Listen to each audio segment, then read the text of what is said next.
welcome to this 1-hour session on glyphosate neurotoxicology evaluation, in which we present results of 2 systematic reviews of the publicly available epidemiological and animal studies.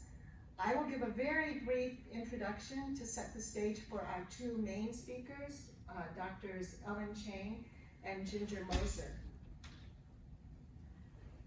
So, disclosure, the peer-reviewed papers and the presentations were funded by the Glyphosate Renewal Group.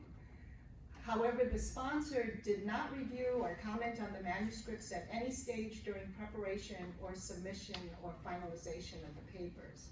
The conclusions presented in the papers and in these presentations today are those of the authors alone. So why glyphosate and neurotoxicity?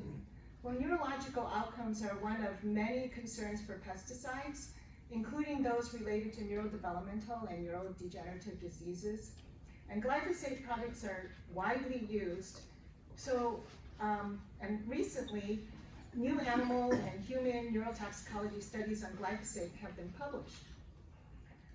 Our focus is on evaluating these studies within the context of human health risk assessment.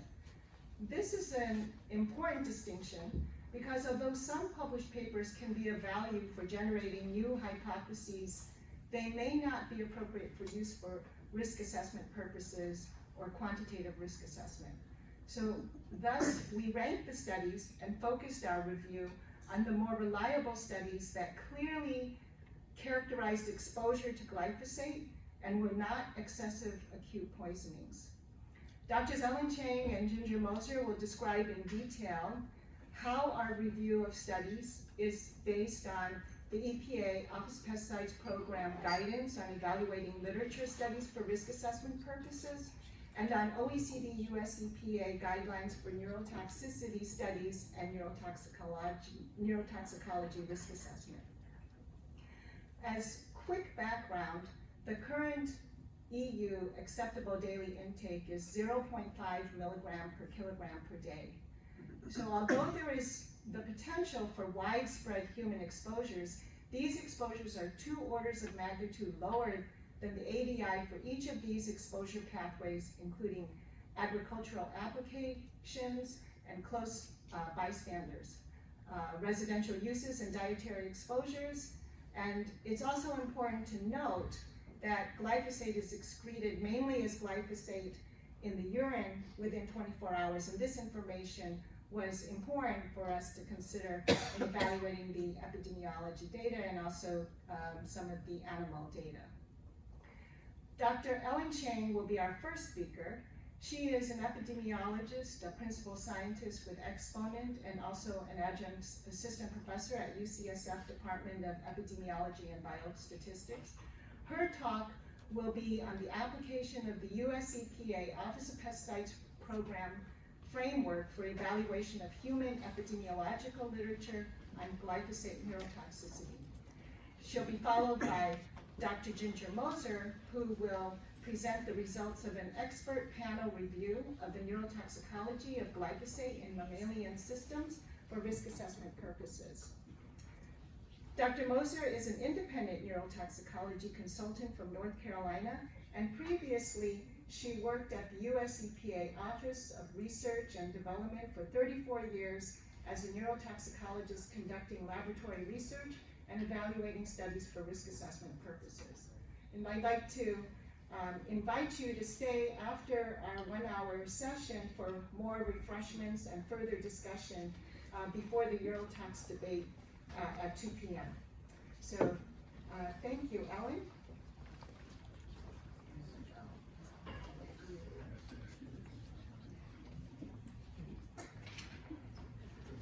Okay, thanks everybody for coming.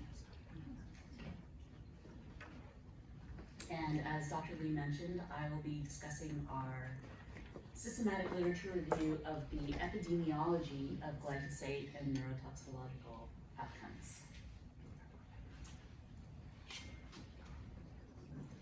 So as an introduction, in this discussion, I'll be talking about why we use the US Environmental Protection Agency Office of Pesticide Programs risk of bias framework to evaluate the quality of epidemiological studies on this topic. I'll talk about why we prioritize the evaluation of the quality of exposure assessment in these studies. I'll summarize the results of what the current epidemiological literature shows in humans regarding glyphosate and neurotoxicity. And then finally, I will identify some gaps in the literature and how future epidemiology could be enhanced to improve insight into causation and risk assessment on this topic. Everything that I'll be talking about here has been published in an open access systematic literature review that's published in the International Archives of Occupational and Environmental Health. So if you search online, you can find our paper, it's open access. And as Dr. Lee discussed and outlined here in more detail, the disclosures are also provided in our published paper. This work was sponsored by the Glyphosate Renewal Group, but our work was independent of this group. Okay, so now we'll talk about the methods of our systematic literature review. To guide our review and evaluation of the epidemiological studies of glyphosate and neurotoxicity, we used a framework that was published in 2016 by the U.S. Environmental Protection Agency's Office of Pesticide Programs, or OPP, for incorporating human epidemiologic and incident data in risk assessments for pesticides.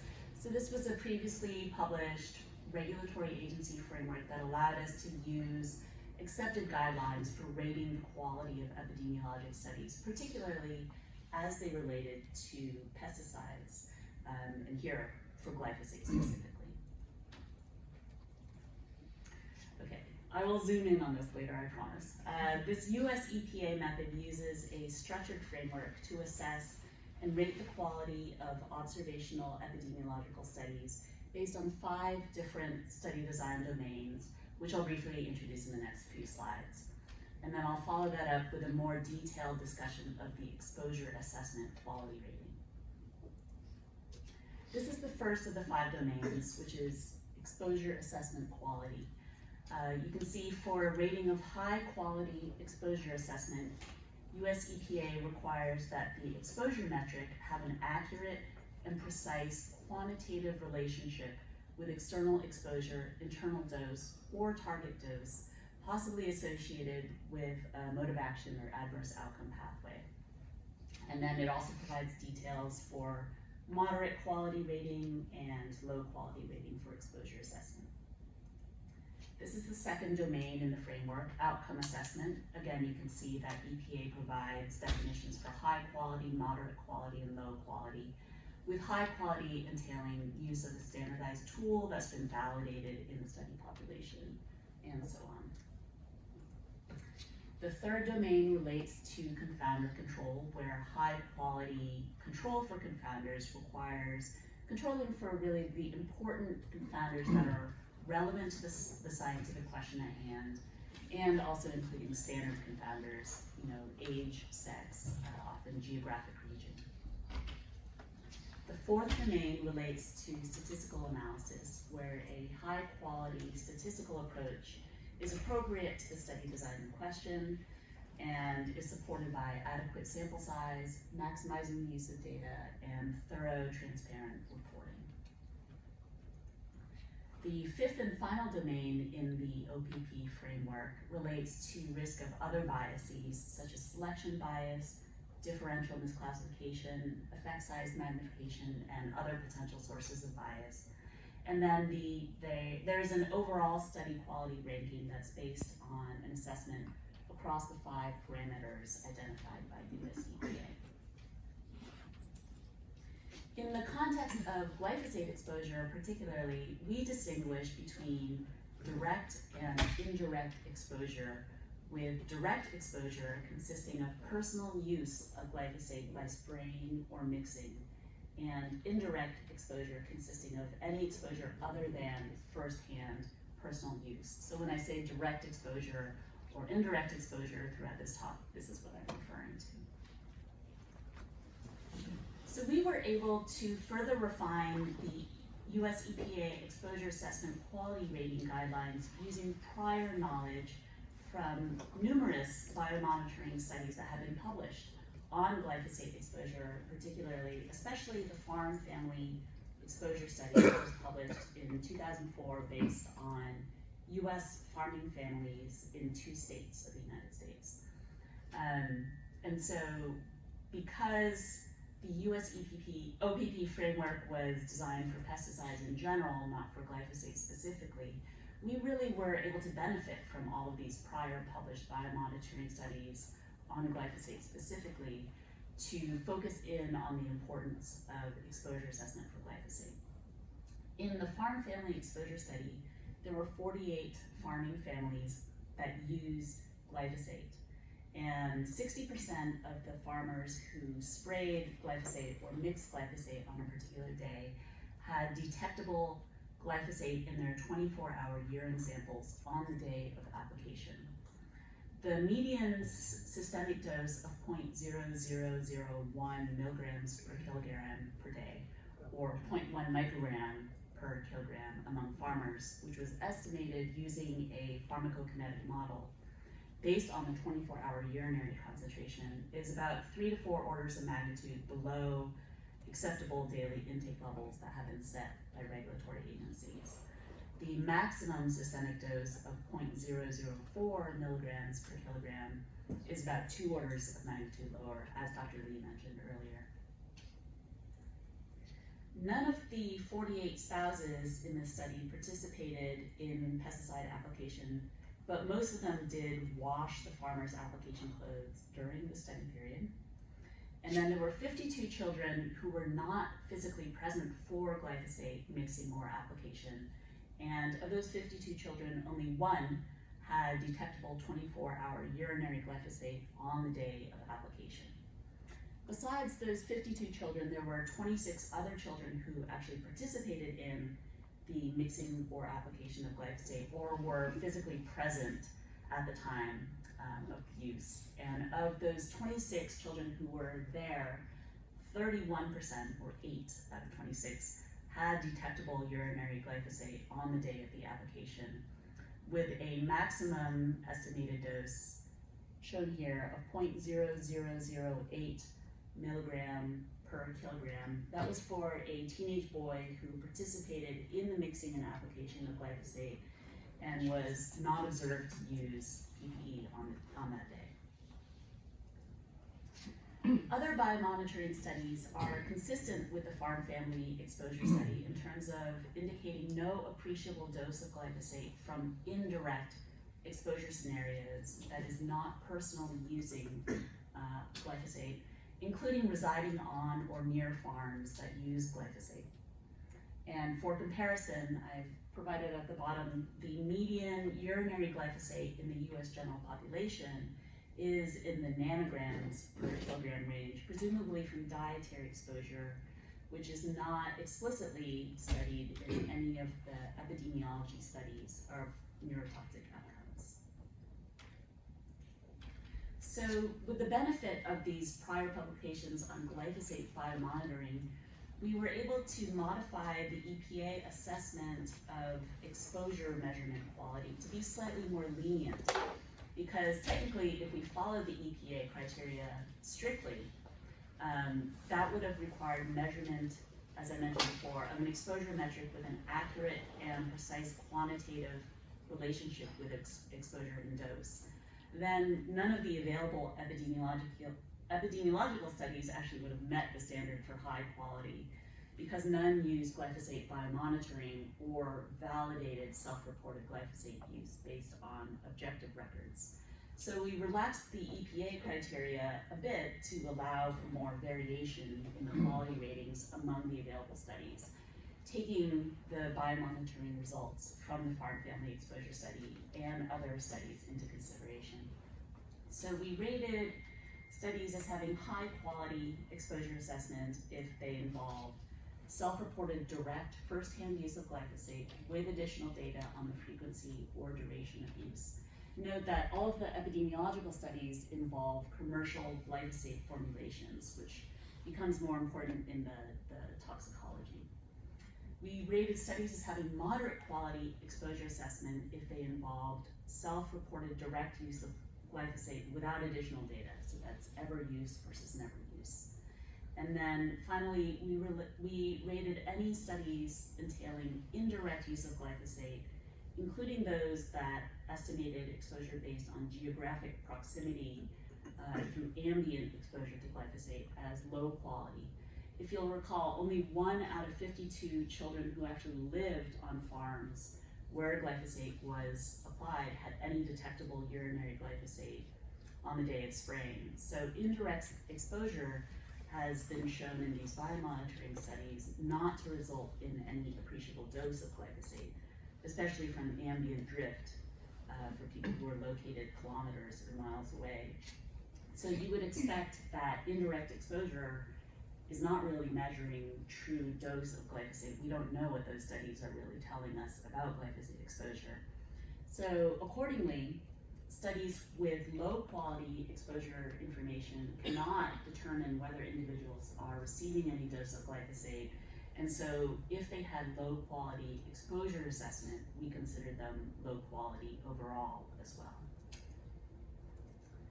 Just to round out our literature search methods, we followed standard systematic literature review methods, including definition of a PCOS statement that involves defining the population, exposure, comparator, outcome, and study design of our research hypothesis. And we pre-specified the literature search terms that we used in the PubMed database, intentionally designing our literature search to be broad, capturing studies of pesticides in general or herbicides in general, just in case they didn't mention glyphosate in the title, abstract, or keywords.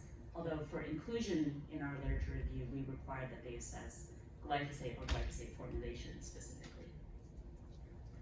And now I will be showing the results of our literature search. From a total of 618 articles identified by our search strategy, we excluded non-human studies, those that did not examine glyphosate specifically, and also those that did not examine neurotoxic outcomes specifically. And we ultimately included 25 original epidemiological studies in our systematic review. This is a heat map summarizing those 25 studies and separating them out by outcome: neurodegenerative, neurobehavioral, neurodevelopmental, and other or mixed neurological outcomes. The overall quality rating is shown with the color coding all the way on the right of the figure. And so we rated 5 studies as high quality overall, shown in green. We rated 8 studies as moderate quality overall, shown in yellow. And we rated 12 of the 25 studies as being low quality overall, primarily due to problems with exposure assessment, as well as issues with confounder control, outcome assessment, and other study design issues. In the next few slides, I'm going to show the results focusing in on the high and moderate quality epidemiological studies, subgrouped again by type of neurological outcome. All of the slides use the same format, starting here with neurodegenerative outcomes. So the horizontal bars in the figure are color-coded according to study quality, green for high, yellow for moderate. And the length of the horizontal bar shows the relative risk for the largest exposure contrast where available. And whenever there was a statistically significant association, then it's shown in the figure. The length of the colored bar shows the relative risk, and the length of the black error bar indicates the 95% confidence interval. There's an orange vertical bar at 1.0 to show the null relative risk value of 1.0, which indicates no association between glyphosate use and risk of the neurological outcome. And any bar that goes to the right of 1.0 is a positive association. Anything that stays to the left of the vertical bar is an inverse association. And if the black error bar crosses the null value of 1.0, then it's statistically non-significant. And if the black error bar does not include 1.0, then it is statistically significant. Here I've shown results for Parkinson's disease age-related macular degeneration, and also amyotrophic lateral sclerosis death. 4 of the studies indicated by AHS in parentheses are from the Agricultural Health Study. That's a prospective cohort study of US farmers in Iowa and North Carolina. It's a relatively rigorously designed study where people were first asked about their glyphosate use and then followed up over time for their health outcomes, making it less susceptible to recall bias and reporting bias.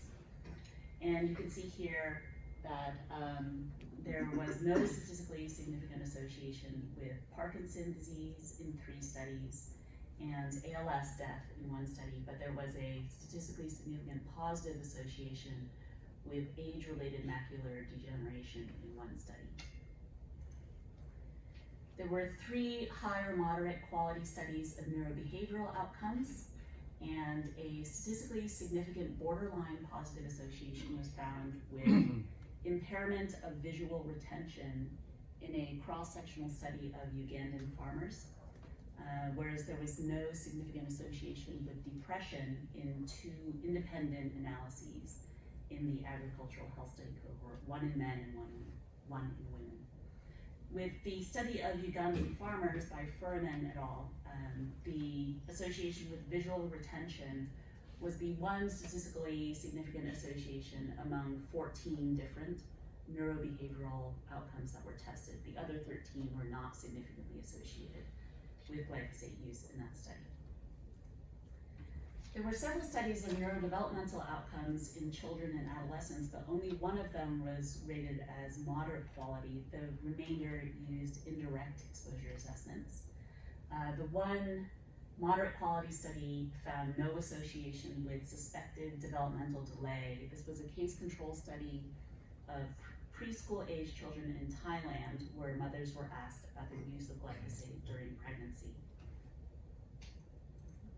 And then finally, there were 4 studies of other neurological outcomes, 1 each of 4 different outcomes. In the 1 high-quality study of peripheral nerve conduction velocity, there was no significant association with glyphosate use. And then the 3 other studies of olfactory impairment, dream enacting behaviors, that's acting out one's dreams, and sleep problems, all of those showed a statistically significant positive association with glyphosate use in various populations. So to summarize, we found there were 25 studies, and 5 of them were high quality, 8 moderate quality, and 12 low quality. 8 of the 13 high or moderate quality analyses were conducted in the agricultural health study. Among the high and moderate quality studies, there were weak or modest but statistically significant associations detected with 5 different neurological outcomes in 1 study each. None of these were replicated because there were 5 non-overlapping study populations for the different health outcomes. So there was no ability to evaluate consistency of these associations in 2 independent study populations. There were 2 outcomes, Parkinson's disease and depression, that were evaluated in more than 1 study each, and all of the results showed weak and statistically non-significant or null results for these 2 outcomes. So the epidemiological literature on glyphosate and neurotoxicity in general is relatively sparse. Only 25 studies and then very few studies that examine the same outcome. Most of the studies had important methodological weaknesses, and overall we saw no consistent association between glyphosate exposure and risk of any specific neurological condition or any broader category of neurological outcome. There were only 6 moderate or high quality studies that had quantitative or semi-quantitative information on glyphosate use going beyond just ever versus never use, which is a very crude classification. In the remaining 19 studies, there was little or no information on individual level exposure frequency or probable dose. There were 9 studies that evaluated only ever versus never use, and then the remaining studies had indirect exposure estimates, which we know really doesn't provide informative indicators of glyphosate dose. There were no epidemiological studies that assess residential or non-occupational consumer use of glyphosate. There is one published biomonitoring study of simulated heavy residential consumer application of Roundup. They didn't look at health outcomes, but they were trying to estimate exposure. And they estimated a worst case maximum dose of 0.0059 or about 0.006 milligram per kilogram per day among heavy users of residential Roundup, and that's a dose that's comparable to that in occupational applicators. Another gap is that many studies did not use standardized, validated information on neurological outcomes. There were quite a few that just relied on self-report without any validation of those neurological medical endpoints. And then finally, many studies did not adjust thoroughly for confounding by other pesticides or by other aspects of the occupational, agricultural lifestyle or the agricultural employment. So in conclusion, in terms of the results, we found no consistent evidence of a statistical association or a causal effect between glyphosate exposure and any neurological outcome in humans. And we identified several ways in which the epidemiological literature could be improved or enhanced for risk assessment. There's the agricultural health study, which I mentioned, which is relatively rigorously done, and we'd like to see more data like that so that we can confirm or refute their findings in an independent study population. So ideally, we would like to see more epidemiological studies of populations with frequent direct exposure to glyphosate, because those are the most likely to be informative about potential adverse human health outcomes. We'd like to see more studies that use validated quantitative exposure assessment, studies that have validated assessment of outcomes, health endpoints that are neurological and other in nature. We'd like to see studies that minimize selection bias through high participation rates and complete follow-up, and finally those that adjust rigorously for confounding. Finally, other gaps besides these epi studies would be additional biomonitoring studies for different exposure scenarios, such as residential use. And then for geographically modeled exposures, we indicated that those are not expected to result in any appreciable dose of glyphosate, but also there haven't been any biomonitoring validation studies of those geographic models. So if possible, if those models are going to be used, we would like to see them validated with biomonitoring data. So thanks very much. Unless there are urgent questions, I think we can go ahead to Dr. Moser's discussion and save questions for the end.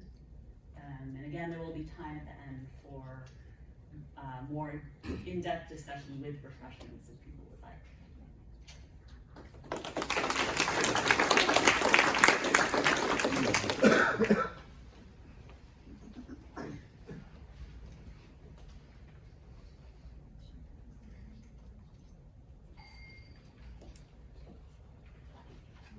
Okay, so thank y'all for being here. I'm going to talk about an expert panel review that we did looking at the neurotoxicity of glyphosate in mammalian systems for risk assessment purposes. This is also an open access paper. It was published in June of this year in the Journal of Toxicology and Environmental Health Part B. And you can see the link, the numbers there, but you can just Google it and find it. And everything that I'll be talking about is described in much greater detail in that paper. And these are the disclosures that you've already heard, so I will not repeat them. So the focus of this review was to look at the glyphosate literature with an emphasis on its usefulness for risk assessment and regulatory decisions. We focused on in vivo nervous system endpoints that would be appropriate for regulations. And so we were looking at laboratory mammalian models. This ended up being only rats and mice.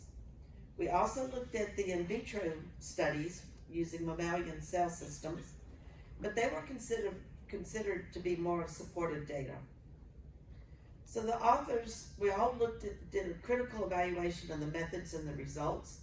We then did an independent interpretation of the outcomes. We didn't just repeat whatever the authors concluded in the papers. In this review paper, we actually do some independent interpretations as well, based on the expert judgment of the authors, as well as the publicly available guidance for a lot of these types of endpoints. In the paper, we present the data in terms of the severity and the nature of the effect, overall pattern and consistency of the effects, whether there was a dose response or graded dose response, what types of replications there were across studies, biological relevance, and we tried to discuss it all in relation to any kinds of general toxicity that might have been reported. So we started with a search of a wide range of toxicological databases. We first looked at the papers, excluding things that, for example, abstracts or posters. We wanted to look at full experimental reports publicly available, so we wanted to only focus on that. When we got down to the papers that we were going to review more carefully, we ranked them using ToxR tools. This is a software-based tool that provides criteria and guidance for evaluating toxicological studies. Then we also placed additional emphasis on experimental design and conduct and the data analysis and reporting. We did have to loosen one of the criteria that's in ToxR tools, that being the criteria for the appropriate vehicle control. Because in all the formulation studies, they used either saline or water or something, which was not the actual vehicle control, formulation control. We would have had to exclude all those papers, so we did have to accept those papers. And we end up with these clinician categories of 1, 2, or 3, with 3 being considered unreliable and 1 and 2 being reliable with and without restrictions. We looked at only the 1s and 2s. We did not review the ones that had ranked a 3. As we were going through these data, we came across some pretty serious methodology deficiencies, and these were mostly the reasons for excluding the papers that we did have to exclude, or in some cases, the specific endpoints. The biggest that was in developmental papers, and that being that the litter was not the experimental unit. This is critical because in these types of developmental papers, the litter of origin must be accounted for in the experimental design or in the statistical procedures. And 7 out of the 9 developmental studies that we identified did not do this. In a few cases, there were inadequate methods used for neuronal cell counts, such that they either were not conducted correctly or it just wasn't clear that they actually used unbiased stereology methods. In a few cases, there were some subjective assessments that were made without the observer being blind or unaware of the treatment. So this gives the overall search results. We found 410 published papers overall. We also found some regulatory guideline studies that were actually being made publicly available by the glyphosate renewal group at the time. These are studies that are actually usually not available. They're considered confidential information, and all you could ever get would be a summary of the report. But in these cases, they were actually the full reports with all the data. A lot of redactions, but all the data were there. So we ended up with 5 of those, and we did a more close look at 62 of the papers that came out. And with the first pass, we ended up with 11 studies of glyphosate alone, and 17 studies of the formulation, and 21 in vitro studies. After going through ToxR tools and excluding some papers, we ended up with 7 in vivo studies of glyphosate alone and 9 papers of the formulations. So I'll go over the data for the types of, behavioral effects and neurotox. Starting with glyphosate alone, the available literature consisted of these 5 regulatory studies, which were all guideline studies, standardized neurotoxicity, acute and 90-day studies, and then chronic cancer bioassay studies. And in those studies, they actually took a satellite of animals and looked at them for neurotoxicology assessments at 1 and 2 years in the study. They looked at functional observational battery, motor activity, and neuropathology. And then there were 2 published studies. One of those published studies looked at motor activity, neurochemistry, and neuropharmacology using an intraperitoneal or IP route of administration. And the other one only looked at neurochemistry using oral administration. But I want to point out the differences, some concerns with the IP dosing. We know that there are kinetic differences between IP and oral in that the oral absorption is quite low, somewhere around the range of 20%, but IP absorption is much, much higher than that, almost complete. The time of absorption is also much slower with oral. And then you also have to realize that glyphosate itself is acidic and can cause peritoneal irritation, especially when given repeatedly. That one particular paper did not mention the pH of the dosing solution, did not even mention whether it used a salt or the glyphosate acid. And in general, IP data are not as useful for regulatory decisions. So these are the regulatory studies. The acute single dose study used a high dose of 2,000 milligrams per kilogram, which caused some clinical signs of motor dysfunction at the time of peak effect. The repeated studies, and there were 2 subchronic and 2 chronic studies, all had intake levels greater than 1,000 milligram per kilogram per day, considering that the 1 gram per kilogram per day is a limit dose. So that's the highest dose that needs to be used in these regulatory studies.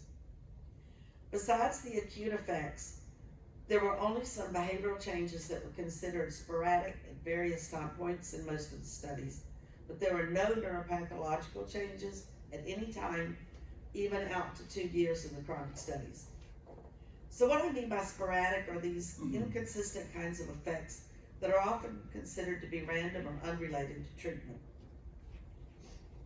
And this is an example of these inconsistent effects because I'll kind of use this term a lot for the rest of the slides. This is an example where there was no clear dose response, no greater effect with repeated dosing. The data come from a subchronic study, and it's motor activity data, and the numbers that are shown are those that were significantly different from control. And you can see that the lowest dose produced increased in activity at 2 weeks and 1 month, and the middle dose saw a decrease at the end of the dosing at 3 months.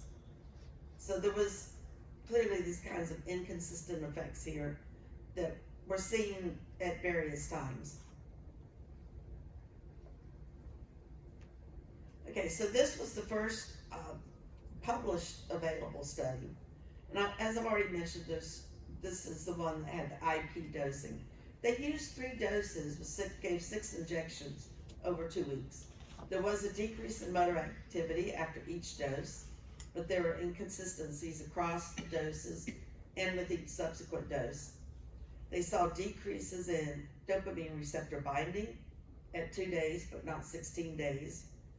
They saw no changes in monoamine neurotransmitter levels at 2 or 16 days after the last dose. They did see a transiently decreased localized release of dopamine. They used a microdialysis measurement, but it was very transient, lasted for less than an hour.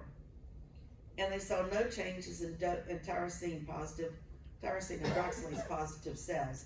This is a marker for dopamine cells. And they saw no changes at 2 and 16 days after dosing. And it's important to note that the kinetic aspects of the IP dosing probably influence the results and definitely confound the interpretation of these data. Now this is the second published study, This was a neurochemistry study where they used 4 doses, gave it daily for 6 days, and then took brains at 3 hours. And that's really actually more like an acute dose because they took them shortly after that last dose. They saw alterations in monoamine transmitters, neurotransmitters, and or the metabolites in at least 1 out of the 5 brain regions that they looked at some of the, or all of the doses, from 75 milligrams per kilogram per day and above. But there are a lot of inconsistencies again that we saw in the dose response. And I've got examples here of the dopamine data. If you look at the striatum, which has the highest innervation of dopamine, and the nigrostriatal pathway is very important in Parkinson's, so you're interested in that brain region, they only saw a decrease in dopamine of a fairly small percentage, 22%, at the highest dose of 800 milligram per kilogram. Then if you look at the midbrain, which has more intermediate control levels of dopamine, there are dose effects at 75 milligrams and above, but there was no dose response. 13, 14, and 17% is pretty much the same effect. But then if you look at the prefrontal cortex, which had the lowest dopamine levels, that's where you saw the biggest effect at the 3 higher doses. But it's important to note that these were actually very small changes of dopamine.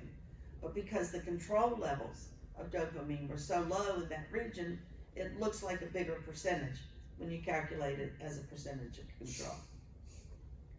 These are likely to be transient effects if you believe the IP study, where they looked at the same measurements at 2 and 16 days and never saw an effect.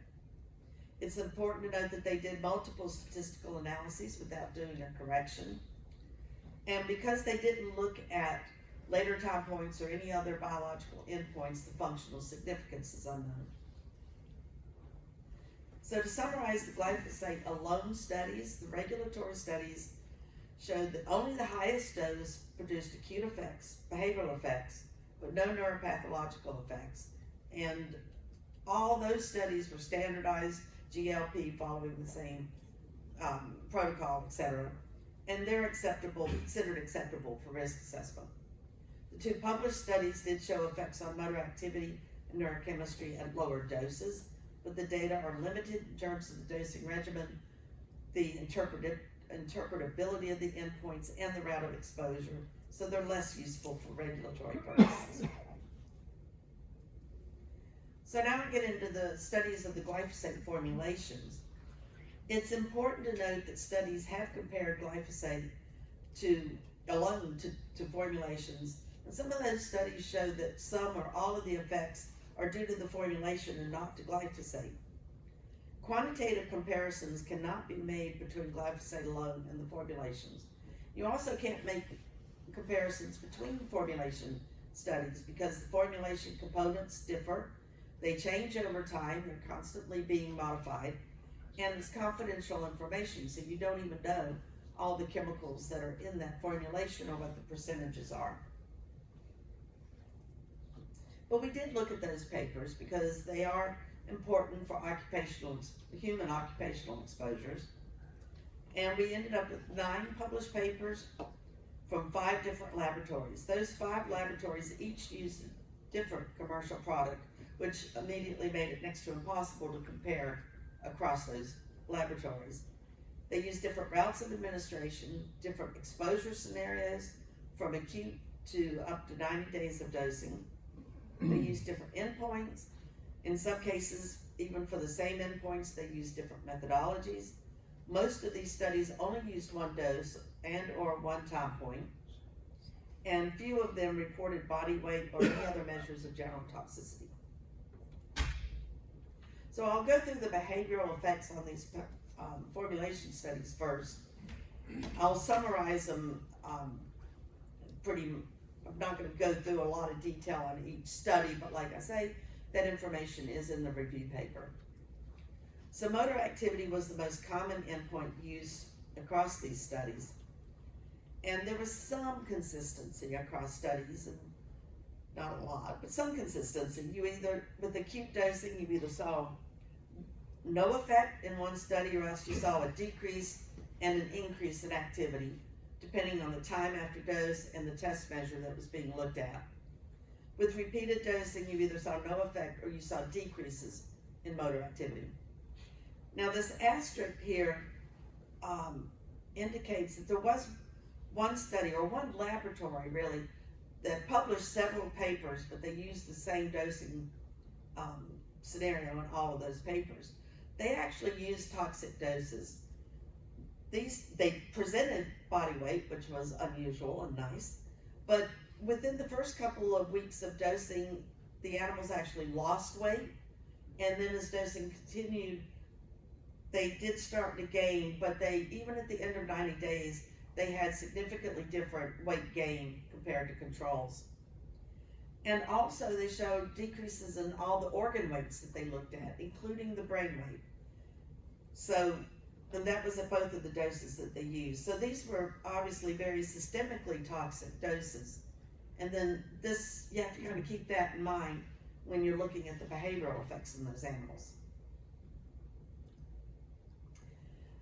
So there were some studies that looked at other types of behaviors besides motor activity.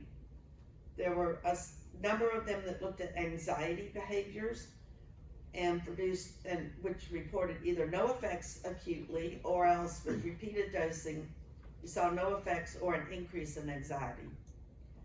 There were studies that looked at depressive behaviors, and the results were more mixed. You either had no effects or increased depression. But then in some cases, there was one study, for example, that did two different tests of depression. One of the tests showed no effects, the other one showed increased depression. Another study did two different tests of depression. One of those tests showed increased depression, the other one showed decreased depression. And then there were only two studies that looked at any cognitive behaviors. They only looked at memory, not learning. In all cases, the memory was decreased, but again, one of those studies was this one that showed used the toxic doses. So across all the studies, there were some considerable limitations of the behavioral data. In many of these behavioral tests, activity differences can confound the actual test itself. And as I've already said, in most of these studies, there was decreased motor activity in the same animals. There were different tests that were used across the studies, so there was little replication, very difficult to compare across the studies. At least the one study used toxic doses, which confounds how specific the neurological effect might be. And in some cases, there were inconsistencies in the pattern of effect with no clear impact of the dose regimen. Some of the papers didn't actually present raw data, and the data were actually not clearly presented, and some of them showed ratios of ratios, which is next to impossible to figure out. And there were a few cases where there were pre-test differences, which make it really hard to tell what the effect was after the test. A few studies looked at measures of neurochemistry and neuropathology. One study showed decrease in the number of cells with dopamine or serotonergic markers, but that was the study that showed the decrease in the brain weight. So if you have a decrease in the brain size, the decrease in the number of cells, it's hard to interpret. Several studies looked at acetylcholinesterase. They tend to do this because glyphosate has a phosphate part of the molecule, but it's not an organophosphorus compound like the OP pesticides. And it does inhibit acetylcholinesterase, but if you look in vitro, it inhibits it at millimolar concentrations. And the outcomes in these studies tended to be somewhat mixed, with no effect or a decrease in maybe just a few regions. One study looked at glutamate transaminases. These are involved in the metabolism of the neurotransmitter glutamate. And again, there were inconsistent decreases and increases in these two different transaminases that they looked at. The one study that looked at neuropathology showed no effects. So like I mentioned, there were only two studies that looked at developmental neurotoxicity and actually used the appropriate litter allocations. They came from the same laboratory, and it's hard to know, they may be the same study, it's not clear. They reported a slightly accelerated development of one behavior and one physical landmark, although they looked at many behaviors and landmarks. But it was a very small acceleration of less than a day, no dose response. They reported some behavioral changes in the adult offspring at 45 and 90 days of age. They saw decreases in motor activity. They saw decreases in anxiety, which is different from the increased anxiety the adults showed. And they saw some changes in memory, but this was one of the instances where there were pretest differences in the groups. They showed a few neurochemical changes, no dose response in the glutamate transaminases, and they did see decrease in acetylcholinesterase. So to summarize all the glyphosate formulation studies, as I've already said, most of the studies showed various behavioral effects, but there are inconsistent and differences across the study, so it really weakens any kind of conclusions of using a weight of evidence approach. Fewer studies looked at neuropathochemistry, and mostly they were negative or inconsistent. The developmental studies showed some effects, but it really requires replication. And being formulations, the data are not useful for risk assessment or quantitative comparisons across the studies. So this is a summary of the in vitro studies.